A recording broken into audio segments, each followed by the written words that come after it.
وای از این دنیای فانی هر دلی از غم پر است. سینه ها می سوزد و از آه و از ماتم پر است. آشنا در وقت غم بیگانه می گردد عجب.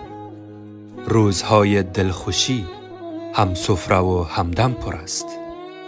بیخبر از حال هم از بازی این روزگار، از درون همچون خزان و ظاهری خرم پر است.